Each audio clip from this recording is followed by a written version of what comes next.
बिस्मिल्लाहिर्रहमानिर्रहीम नहमदुहु व नुसल्ली अला रसूलिहिल करीम अम्मा बाद फ़अऊज़ु बिल्लाहि मिनश शैतानिर रजीम बिस्मिल्लाहिर्रहमानिर्रहीम।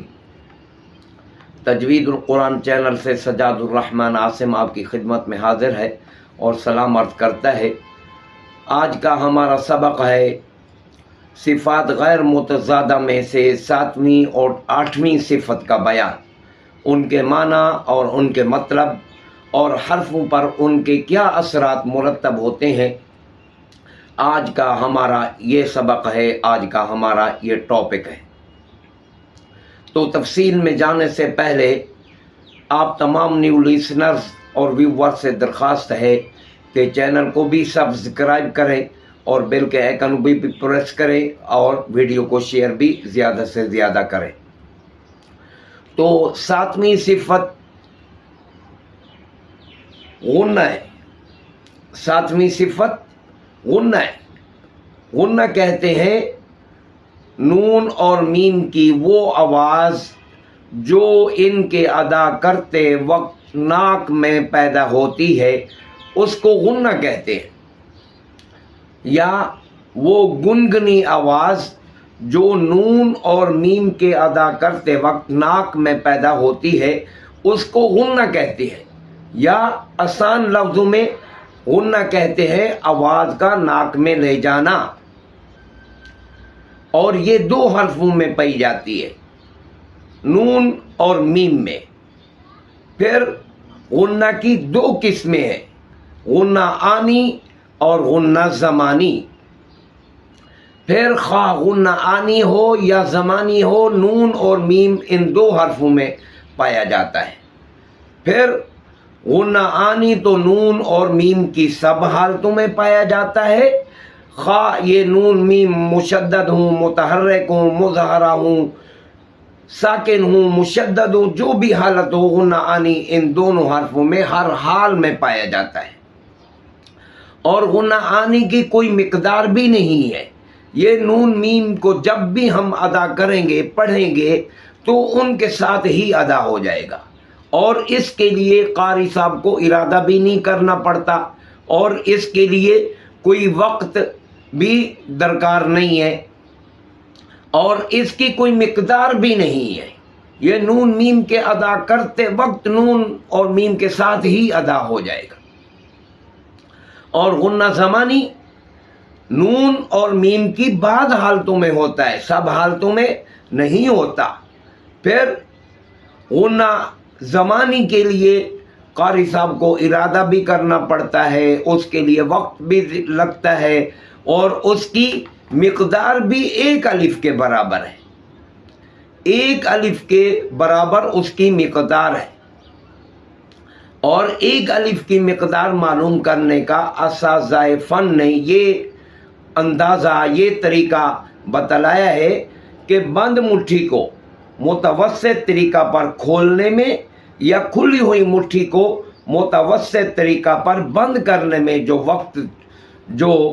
वक्त लगता है, उसकी मिकदार 1 अलिफ के बराबर है। लेकिन ये महज एक अंदाज़ा है, असल मिकदार तिलावत की मिकदार के ऊपर है। जैसे आप तिलावत कर रहे हैं, उस मिकदार के तहत गुन्ना की मिकदार होगी। तिलावत के 3 अंदाज हैं। हद्र जो तेज तेज पढ़ी जाती है, गुन्ना भी उसके मुताबिक कम मिकदार में होगा।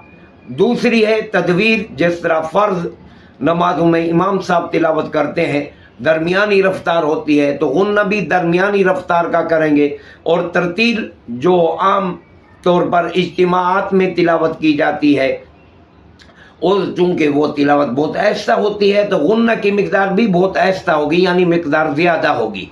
ये तिलावत की मिकदार, तिलावत के अंदाजे के मुताबिक गुन्ना की मिकदार असर है। ये था गुन्ना का बयान। आगे है 8वीं सिफत इस्तिक़ालत। इस्तिक़ालत लुगत में दराजी चाहने को है, दराजी चाहना। और इस्तिलाह में इसके ये माना है कि, और ये 1 हर्फ वाद मोजमा में पाई जाती है। इस्तितालत सिफत सिर्फ वाद मुअजमा में पाई जाती है। इस्तितालत सिफत का नाम है, इसको मुस्ततील कहते हैं। मुस्ततील ये मौसूफ है, इस्तितालत सिफत का नाम है, और मुस्ततील उस हर्फ को कहते हैं, यानी वाद को कहते हैं जिसमें ये सिफत पाई जाती है। वाद को मुस्ततील कहते हैं। तो मतलब ये है कि वाद मुअजमा के अदा करते वक्त आवाज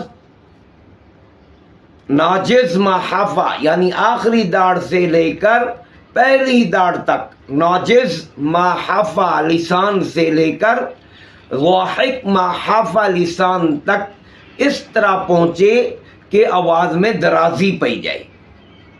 चूंकि वाद का मखरज लंबा है, 5 दाढ़ें हैं, 3 तवाहिन है, 1 नवाजिज है और 3 तवाहिन है, 1 नवाजिज है और 1 वाहिक है।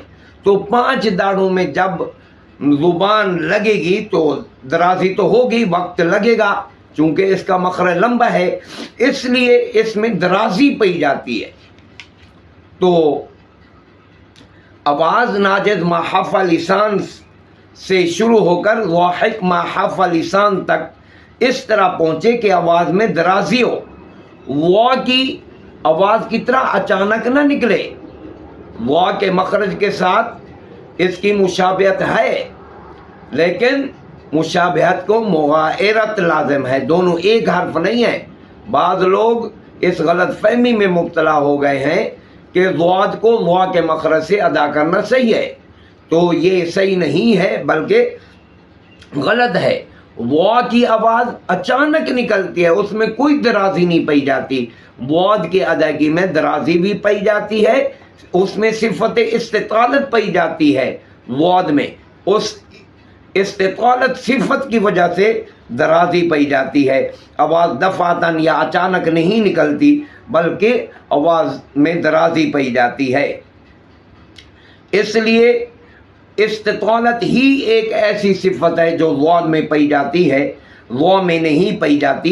इन दोनों में मुमय्यज करने वाली, मुमताज करने वाली, फर्क करने वाली, इन दोनों हरफों को जुदा करने वाली सिर्फ एक ही सिफत इस्तितालत है।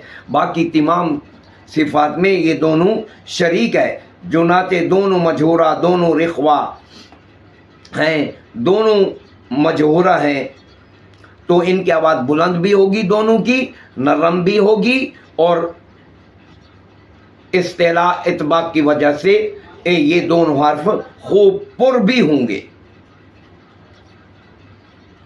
इंशाअल्लाह कल के सबक में इंशाअल्लाह इन दोनों हर्फों में जो फ़र्क है उस फ़र्क को बयान किया जाएगा कि ज़ाद को कैसे अदा करना है और वा को कैसे अदा करना है। और बाद लोग ज़ाद को दाल के मुशाबे या दाल के मुशाबे या वा के मुशाबे या ज़ा के मुशाबे जो अदा करते हैं, इनमें इंशाअल्लाह कल के सबक में फ़र्क बयान किया जाएगा।